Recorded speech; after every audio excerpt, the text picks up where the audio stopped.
Hello and welcome to Ticket to Ride from the Catalonian region of northeast Spain. Today we're going to undertake a journey with one of Europe's most exotic trains, the Talgo.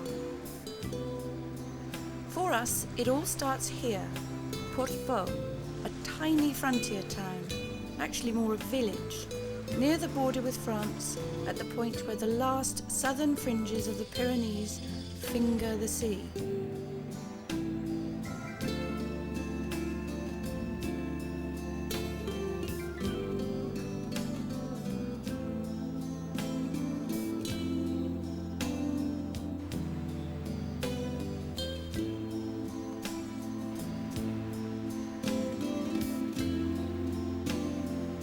Modern Portbou owes its existence to the railway.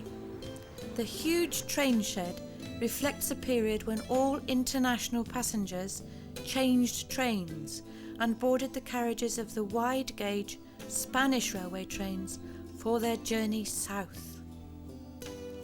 In complete contrast, the station exit to the village is understated, in keeping with its secondary role serving the local community in a rural area.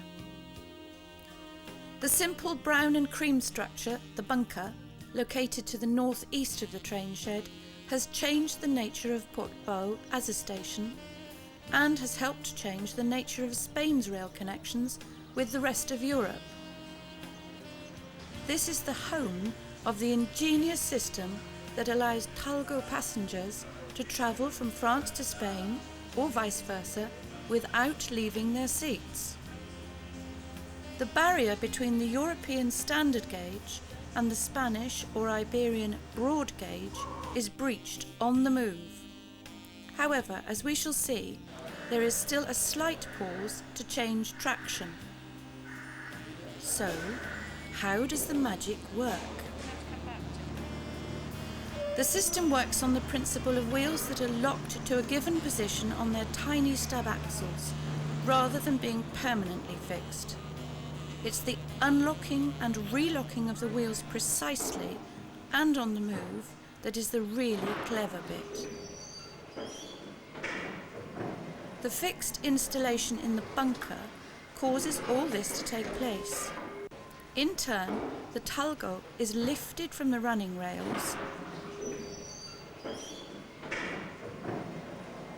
The locking devices are opened, allowing the wheels to slide. The wheels slide along their axles to the new position,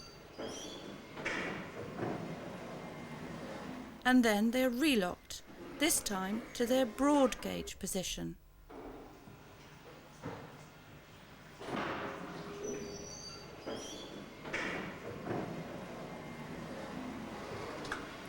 All this lifting and lowering, sliding and locking is powered not by motors in the pit, but by the forward motion of the train. Apart from water pumps, the pit is passive.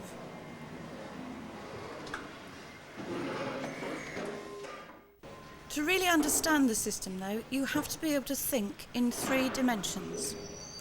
So when in the graphic you see the green rail push the wheels apart along their stub axles, remember the rail is fixed.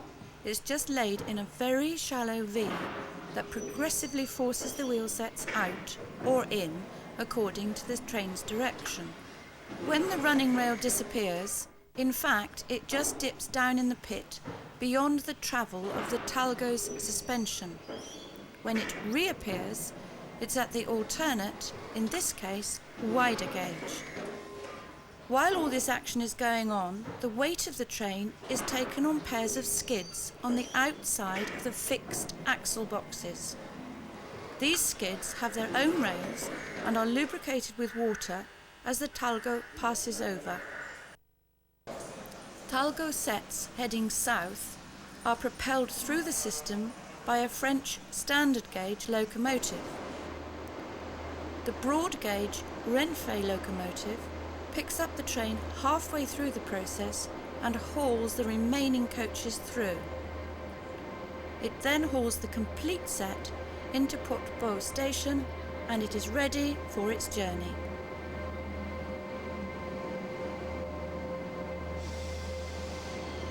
The train we're with is Talgo 463. She departed Montpellier in France at 2 minutes to 8 this morning and crossed the French-Spanish border at Cerbère 2 hours later. Talgo 463 is allowed 18 minutes for the 2-kilometre run from the border crossing to its entry into Portbou station.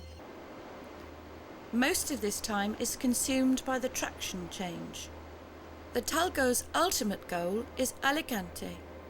This destination will be reached at 6 this evening.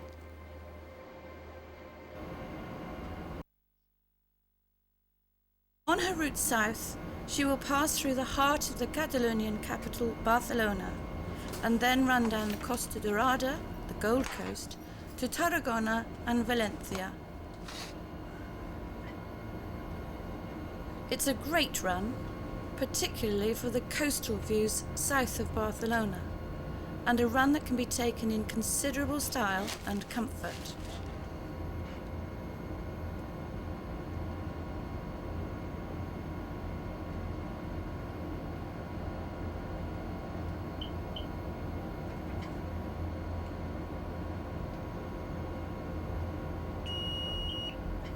The tunnel just to the south of Portbou looks modest enough from the locomotive cab. However, anyone who has taken the coast road from Perpignan to Figueres knows just how treacherous it can be. It's a rugged route only to be taken by the confident.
prospective passengers awaiting at stations to Figueres will be boarding the 10:30 ex-Portbou. This train will terminate at Barcelona Sants and starts its run just behind our Talgo. There are 12 daily connections with the Catalonian capital, international trains excluded, and are of 3 types.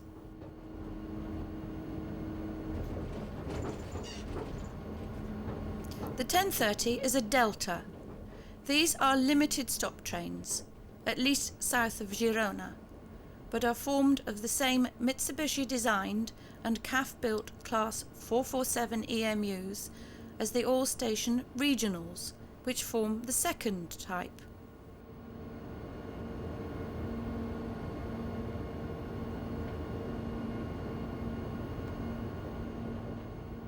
The third group of trains are the Catalonian Expresses. These are intercity standard, trains of various types. They call at only the larger towns and are recommended if you are in Barcelona and are planning a day out.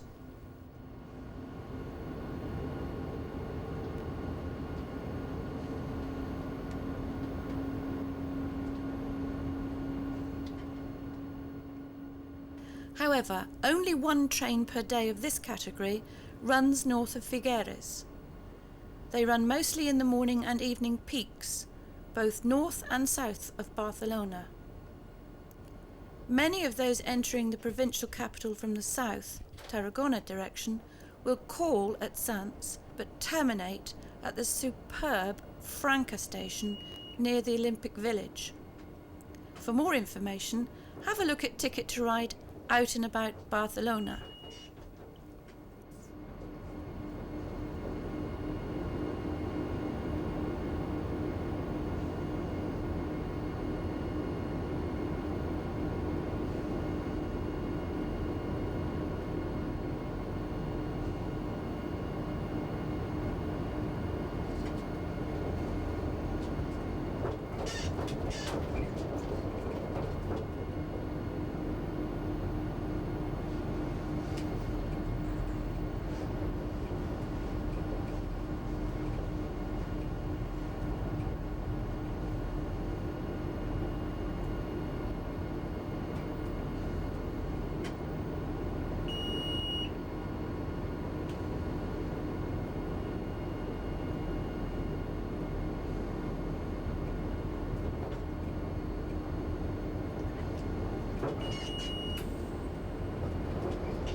Talgo train sets have evolved through many generations and have an interesting history. In 1941, a Spanish engineer, Alejandro Goicoechea, came up with a simple system to guide rolling stock axles on rails and thereby avoid their natural tendency to overturn and derail on bends. By applying this system, it was possible to lighten the coaches, that is, reduce their heavy weight, which up to then had always been thought necessary to keep them stable on bends.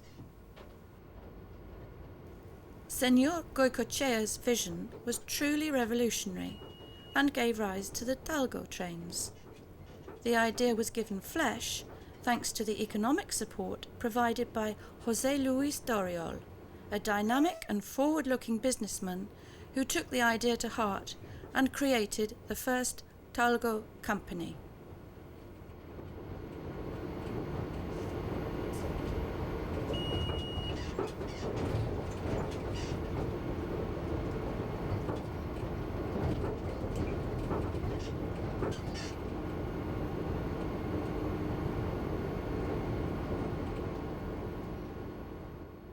The name Talgo derived from the description tren articulado ligero Goicoechea Oriol.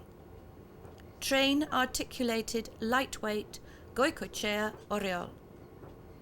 In recognition of the train's principal technical characteristics and the people who at the outset were behind its technical and economic development. The company, Talgo, or Talgo Paints S.A.R. to give it its full name, has been producing trains to Senor Goicoechea's vision for over 30 years now, since 1968 in fact. The original Mark II set, which is a bit of a design classic, can now be seen at the Railway Museum at Vilanova, 20 kilometres southwest of Barcelona.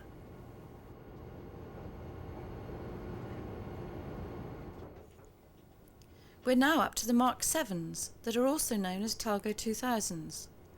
However, the Talgo's development has followed the classic formula: incremental improvements punctuated by inspiration. The variable gauge axles, for instance. The train sets certainly look very avant-garde, but their design has other benefits that are not immediately clear. A Talgo train is composed of a series of semi-articulated short cars. The classic design philosophy adopted by rolling stock engineers is to make passenger vehicles long and thereby pack in as many seats as possible. This reduces the ratio of fixed systems, air conditioning, toilets, entry doors and so on, to the number of seats. The downside is that as a rail vehicle gets longer, to fit in the loading gauge, it must get narrower.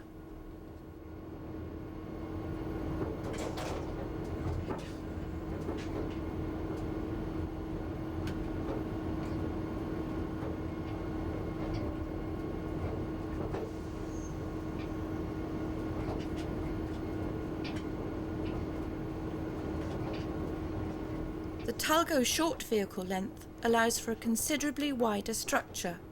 The cars feel very roomy. This feeling is reinforced by the large windows and near full-width gangways between the cars. The only downside is their low height. Travelling through the Spanish countryside, the low-slung nature is not apparent. Only when the train pulls up beside a full-size train is it noticeable.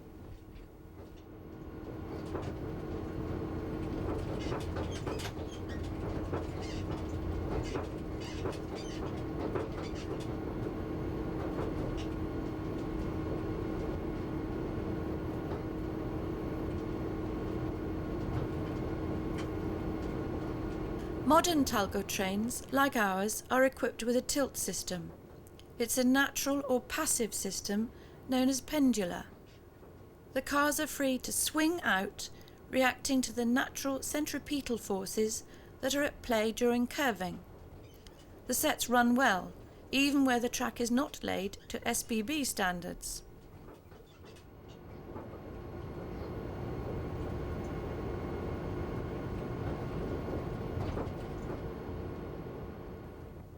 This gives some opportunity to increase curving speeds, but the system is mostly used to increase passenger comfort levels. The system seems effective for these limited goals and must be relatively inexpensive in comparison with some of the state-of-the-art active systems now in use, both in Spain and elsewhere. The majority of Talgo sets currently running are of the TP type. This simply indicates that the trains are not provided with their own traction. To put it another way, they will need a locomotive to haul them. The TP sets are, however, provided with a diesel generator car to provide the hotel services. The Talgo range includes both day and night stock and are now used on services with the DB and in the state of Washington in the United States. Future markets may include the FIS and Finland. Just passing is Talgo 73 on a Barcelona to Montpellier run. A 50-minute connection is available there into a Paris-bound TGV. The locomotive is from the Mitsubishi stable, and the passenger cars are of an early Talgo design in the delightful maroon and natural aluminium livery. We are now approaching Figueres. It will be somewhere near here that the new line to the French border will make a connection.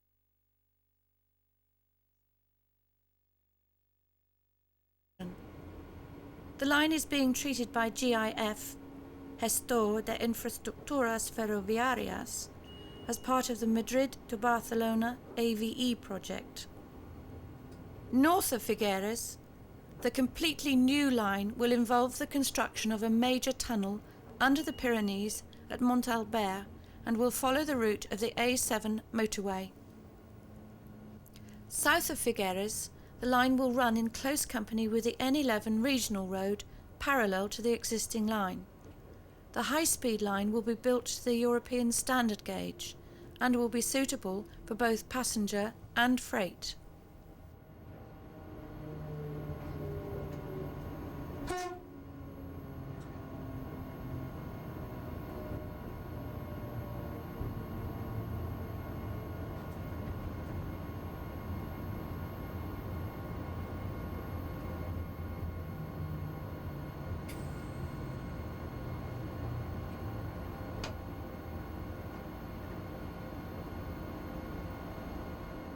Figueres, population 35,000, is the capital of the Alt Empordà region.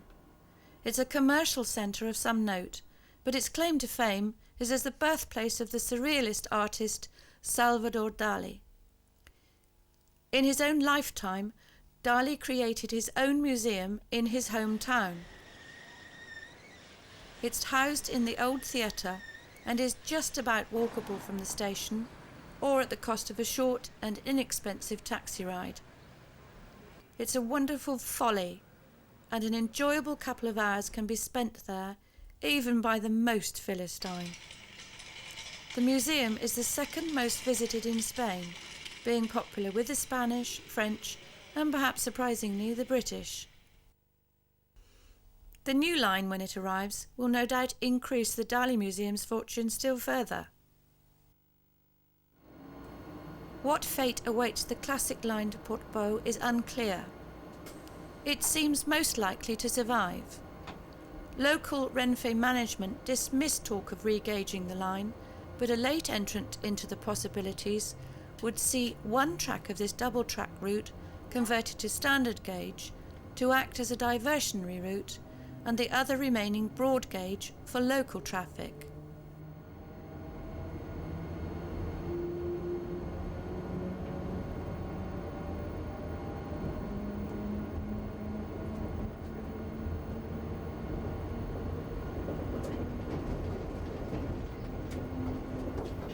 South of Figueres, the double-track line turns south. It parallels, but at some 5-kilometre distance, the A7 motorway and the much more pleasant N11 regional road.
The rail route is punctuated with passing places at the small stations along the way, useful no doubt for holding a delta if a late-running Talgo needs the path. But generally speaking, there is no real capacity problem here, and won't be until Girona is reached. The line from the outskirts of Figueres to the outskirts of Girona is level and straight. No doubt it could be upgraded for 200 kph running. However, using this section as part of the AVE was never really an option. The different track gauges dictate that it's a new line or nothing. Quite why the Iberian Peninsula adopted the broad gauge is a matter of opinion as much as history. One view is that the gauge was adopted to make invasion from the north more difficult. The same philosophy was adopted in Russia. Another is that in a mountainous country such as Spain, the broader gauge gave greater stability. Or it could be simply down to the whims of the surveying and designing engineers of the time, and what they were used to. For whatever reasons, the gauge was adopted and has been a major barrier to the development of railways on the peninsula.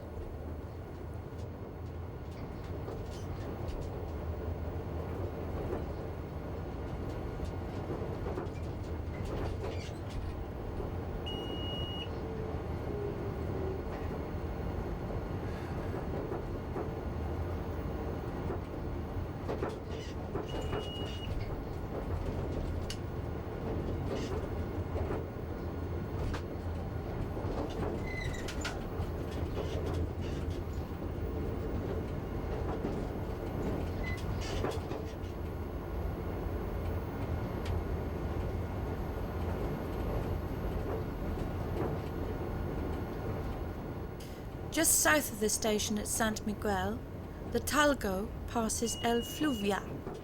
The river rises at Olot, in the Pyrenees near Andorra.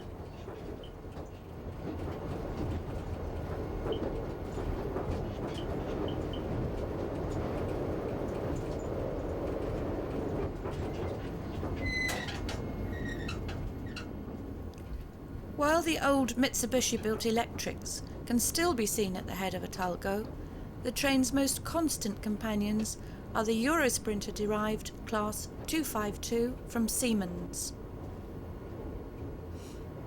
The class that was to number 60 units was ordered in 1989.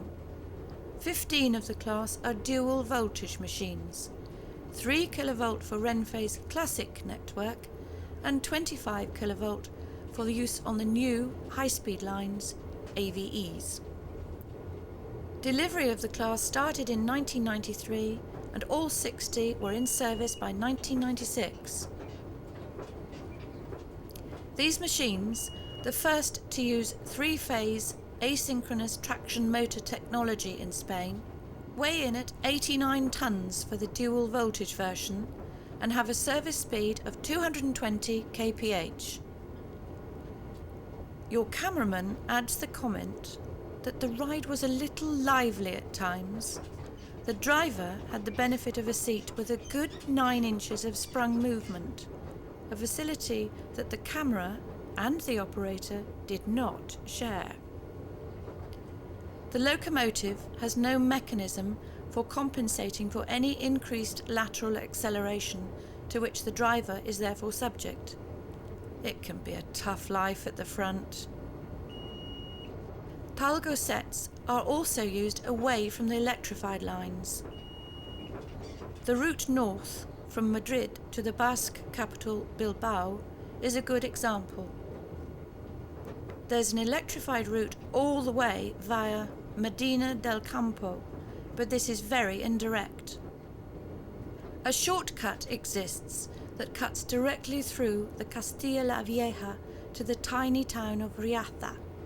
The electrified line is joined at Burgos, from where it makes a ponderous way to Bilbao. Between Madrid and Burgos, the Basque Talgos are hauled by matching low-profile Class 353 or 354 diesel units. In time, these will be replaced by Siemens-designed BT high-speed power cars, a version of which is available with variable gauge power trucks.